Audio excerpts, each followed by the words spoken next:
नमस्कार, जय हिंद, जय श्री राम। मेरा नाम पुलकित वर्मा है। अगर आप मेरे चैनल पे पहली बार आए हैं तो इसको जरूर से सब्सक्राइब करना। आज की इस वीडियो में हम बात करेंगे अनएम्प्लॉयमेंट का, जो लोग रोना रोते हैं, आतंकवाद के ऊपर जो लोग सरकार को टारगेट कर रहे हैं कि ये मोदी की सरकार ने आतंकवादी हमला कराया है। और हम बात करेंगे कि कैसे हमारे देश की कुछ महिलाएं पाकिस्तान में अपने खस्मों के साथ शादी करके हिंदुस्तान में रहती हैं और हिंदुस्तान में रहकर अपने 8-8, 11-11, 10-10 बच्चे जो उन्होंने कर रखे हैं, उसका बोझ हिंदुस्तान के ऊपर होता है। तो इन सब चीजों को हम आज की वीडियो में डिस्कस करेंगे। तो अब सबसे पहले बात करते हैं अनएम्प्लॉयमेंट के ऊपर। अनएम्प्लॉयमेंट हमारी देश की सरकार की रिस्पॉन्सिबिलिटी बनती है कि वो अनएम्प्लॉयमेंट को कम करे और ज्यादा से ज्यादा हमारे देश के नौजवान को रोजगार मिलना चाहिए और अच्छे पैसे मिलने चाहिए। पर अगर हम इसका दूसरा पक्ष देखें तो अनएम्प्लॉयमेंट का रोना वही लोग ज्यादा गाते हैं जिन्होंने 10-10 बच्चे पैदा कर रखे होते हैं। बच्चे अल्लाह जी के नाम पे पैदा कर देते हैं, पर जॉब, तनख्वाह, राशन पानी मोदी जी के छाती पर ठोक देते हैं। मोदी जी को दोष दे देते हैं कि मोदी जी कुछ नहीं कर रहे। आखिर हमारी देश की सरकार ने नहीं बोला आपको कि आप 10 पैदा करिए, आप 20 पैदा करिए, आप 5 पैदा करिए। देश की सरकार की रिस्पॉन्सिबिलिटी जरूर बनती है कि वो देश के हर नागरिक को इक्वली रख के उसको सारी फैसिलिटीज प्रोवाइड करे। पर आप ये जो रोना गाते हैं ना, रोजगार नहीं मिल रहा, रोजगार नहीं मिल रहा, अगर आपको इतना ही रोजगार की दिक्कत है तो प्लीज मैं आपसे रिक्वेस्ट करूंगा कि आप एक बच्चे या 2 बच्चे से ज्यादा पैदा मत करिए। अगर आपको भारत में रहकर इतना ही दुख है तो, और इतना ही अगर आप पीड़ित महसूस कर रहे हैं कि आपके बच्चों की नौकरी नहीं लग रही, तो प्लीज आप 1 से 2 बच्चे ज्यादा पैदा मत करिए, क्योंकि अगर वो पैदा करोगे बेचारे को नौकरी नहीं लग पाएगी, फिर आप सरकार को रोओगे। तो इसका यही सोल्यूशन है कि आप कम से कम बच्चे पैदा करिए, ताकि ये जो रोजगार का रोना है ये आपकी छाती पे जो कचोटता है, क्योंकि मोदी जी तो आपको अच्छे नहीं लगते। मोदी जी आपको योजनाएं दे दे के थक जाएंगे, ऊपर भी चले जाएंगे भगवान ने जब लिखी होगी, पर आपका रोना खत्म नहीं होगा। इसलिए मेरी आपसे दरख्वास्त है कि आप कम से कम बच्चे पैदा करिए, जिससे कि रोजगार बढ़ेगा, पॉपुलेशन कम होगी और वैकेंसीज ज्यादा होंगी। और आने वाले समय में हमारी सरकार जरूर पॉपुलेशन कंट्रोल बिल लेकर आएगी। उस टाइम ये जो अनएम्प्लॉयमेंट के ज्ञान गाते हैं ना, ये भी उठ के आएंगे और बोलेंगे ये शरिया के खिलाफ है। 2 से ज्यादा बच्चे पैदा जब सरकार नहीं करने देगी ना, तो ये बोलेंगे ये शरिया के खिलाफ है, ये देश का कानून की हत्या है, देश के संविधान को आपने मार दिया। ऐसी ऐसी चीजें यही वही लोग आके बोलेंगे जो आज अनएम्प्लॉयमेंट का ज्ञान देते हैं। अब बात करते हैं, बहुत लोग बोल रहे हैं कि हमारी आर्मी ने अभी रिटेलिएशन नहीं किया है पाकिस्तान का। पाकिस्तान ने जो हमारे पहलगांव में आतंकवादी हमला करवाया है, उसके खिलाफ इंडियन आर्मी ने अभी तक कुछ नहीं किया है। और कांग्रेस के कुछ नेताओं ने तो इंडियन आर्मी का मजाक भी उड़ाया है। वो उनकी पुरानी आदत रही है कि इंडियन आर्मी का मजाक उड़ाना और देश विरोधी बातें करना, ये कांग्रेस का शुरुआत से चलता हुआ आया है। ये हमें आज इसलिए क्यों दिखता है? क्योंकि लोग जागरूक हो गए हैं। अब बात करते हैं कि ये जो कांड है ये मोदी जी ने कराया है। ऐसे हमारे देश के ही कुछ कश्मीरी मुस्लिम्स बोलते हैं, और कश्मीर से हटकर जो बाहर दूसरे राज्यों में मुस्लिम्स रह रहे हैं, वो भी ये चीज बोलते हैं कैमरे पे आकर कि ये जो करा कराया है, ये सारा सरकार का करा कराया है। मेरा उन लोगों से बस एक सवाल है। हमारे देश में 4 राज्य हैं जिनकी सीमा पाकिस्तान से सटती है: राजस्थान, गुजरात, पंजाब, कश्मीर। आखिर कश्मीर के अंदर ही आतंकवादी क्यों आते हैं पाकिस्तान से? आखिर कश्मीर के रास्ते ही क्यों आते हैं? कश्मीर के रास्ते इसलिए आते हैं कि जब आपके घर में ही गद्दार बैठा हो ना, तो आपको दूसरे दुश्मनों की जरूरत नहीं है। इंडियन आर्मी तुम्हारी नौकर नहीं है कि तुम्हारे घरों में आकर रोज चेक करेगी। उसको दुनिया में और भी काम करने हैं, उसको हमारे देश की सुरक्षा में भी ध्यान देना है। कश्मीरियों के घरों में आकर रोज चेक करना, ये इंडियन आर्मी कोई तुम्हारी नौकर नहीं बैठी कि रोज इंडियन आर्मी तुम्हारे घर आएगी, आके चेक करेगी कि सब कुछ सही है नहीं है। अगर तुम इस देश के असली सिटीजन हो ना, तो ये तुम्हारी रिस्पॉन्सिबिलिटी भी बनती है कि देश की सुरक्षा में कोई चूक नहीं होनी चाहिए। और अगर तुम्हें कोई ऐसी न्यूज मिलती है कि जो देश की पुलिस को बतानी चाहिए, देश की आर्मी को बतानी चाहिए, जिससे हमारे देश का भला हो सकता है, तो ये तुम्हें जाके उन्हें बताना चाहिए खुद आगे से कि वहां पे ऐसा हो रहा है, ये गलत हो रहा है, इसे रोको। और कश्मीर में होता क्या है, मिलिटेंटों को ये अपने घरों में रखते हैं, उनको पालते हैं, पोसते हैं, बिरयानियां खिलाते हैं, खाना खिलाते हैं और गोलियां थमा के हिंदुओं को मरवाते हैं। और आज जो कश्मीर के लोग रो रहे हैं ना, वो इसलिए रो रहे हैं क्योंकि उनका टूरिज्म खतरे में है, क्योंकि इस कांड के बाद टूरिज्म कम हो जाएगा, इसलिए उनको आज दुख हो रहा है। नहीं तो हिंदू बरसों से कटा है, आज तक कोई कश्मीरी उठ के नहीं आया कि नहीं नहीं कटने चाहिए थे, गलत हुआ, ये हुआ, किसी ने नहीं बोला आज तक। पहले भी कटे हैं, किसी ने प्रोटेस्ट नहीं किया।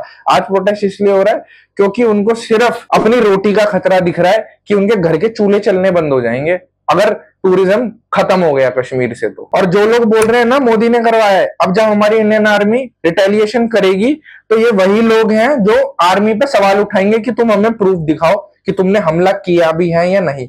ये किसी भी हाल में इंडियन आर्मी का और इंडिया का सपोर्ट, भारत का सपोर्ट कभी करेंगे ही नहीं।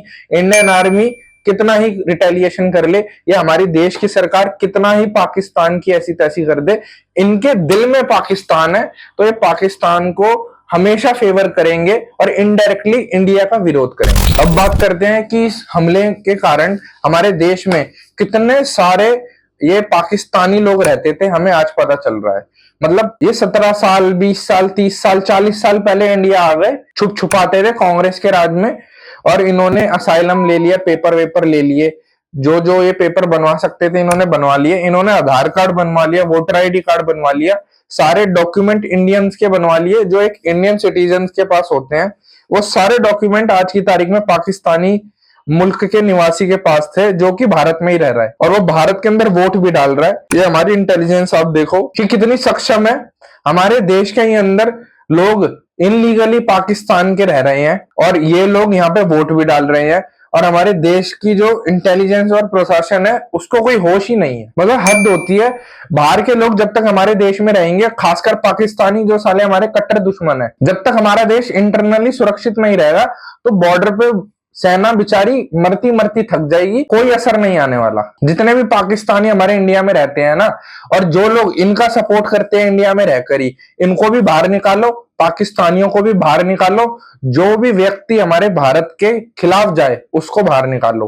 क्योंकि मैं एक चीज समझता हूं, अगर ये कांड पाकिस्तान के अंदर मुसलमान का धर्म पूछ के उसको मार देते कोई, तो हमारे जो हिंदू लोग पाकिस्तान के अंदर रहते हैं ना, वहां पे दंगा भड़क जाता और वहां पे हिंदुओं को चुन चुन के मारते।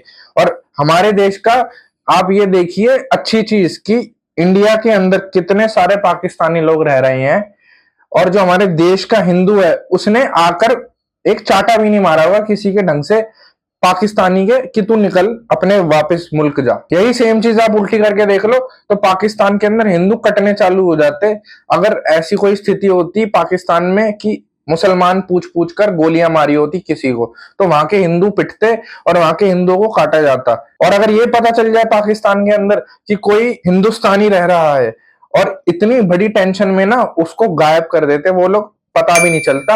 हमारे देश तो इतना अच्छा है कि जो पाकिस्तानी यहाँ रह रहा है ना, उसको सूद समेत वापस भेज रहे हैं और उसका खर्चा पानी उसको देके बॉर्डर पे भेज रहे हैं कि तू भाई हमारा देश छोड़ अपने देश निकल। ये होती है हिंदुओं की सहनशीलता, ये है भारत की सहनशीलता।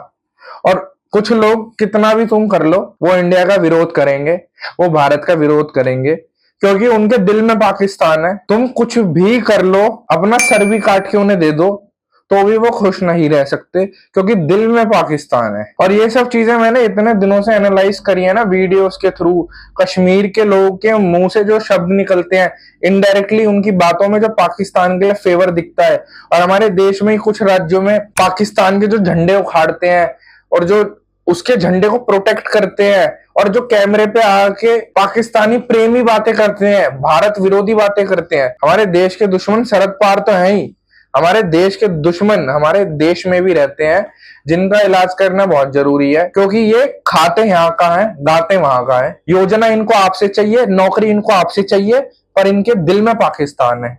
बच्चे भी ये 8-9 पैदा कर देंगे, 10 पैदा कर देंगे, नौकरी भी फिर आपसे मांगने आएंगे, दोष भी आपको देंगे। राशन कार्ड, बीपीएल कार्ड, सारी सरकारी योजनाएं, सरकारी इलाज, सारे लोग ये यहीं से कराएंगे, फिर भी दोष आपको देंगे। और पाकिस्तान के लोग भी इंडिया में आके आपकी योजनाओं का फायदा उठाएंगे, फिर भी गाली आपको बकेंगे और पाकिस्तान दिल में पाकिस्तान करेंगे। तो इन सारे लोगों को छटाई करो और जल्दी से जल्दी हमारे देश से भगाओ, और इनका हल निकालना बहुत जरूरी है। अगर आने वाले 5-7 साल में हमारे देश में इन सब चीजों में सुधार नहीं हुआ ना, तो बहुत खराब टाइम भी आ सकता है, क्योंकि इन सारी चीजों की वजह से जो हमारे देश के अंदर इंटरनल टेंशन है वो फिर क्रिएट होती रहेगी, क्लैशेस होते रहेंगे, उसमें हमारे मासूम लोग ही जाने जाएंगी। तो इसलिए हमारे देश की सरकार को इन सब मैटरों पे जल्दी से जल्दी कार्रवाई करनी चाहिए। आने वाले 5 से 7 साल 2030 तक इसका इलाज करना चाहिए, ताकि हमारे आने वाले देश का जो टाइम है वो सेव हो और हम तरक्की की ओर बढ़े, ना कि ये छोटे मोटे जो फसाद है इनसे छुटकारा पाके आगे और तरक्की में अपना ध्यान लगाए और हमारी देश की तरक्की करें। अगर आप लोग मेरी वीडियो यहाँ तक देख चुके हो तो जय हिंद, जय श्री राम, भारत माता की जय। वीडियो अच्छी लगी हो तो सबके साथ शेयर करना, और आने वाले टाइम में मैं ऐसी और वीडियोस अपने चैनल पे डालूंगा। जय हिंद, जय श्री राम, भारत माता की जय।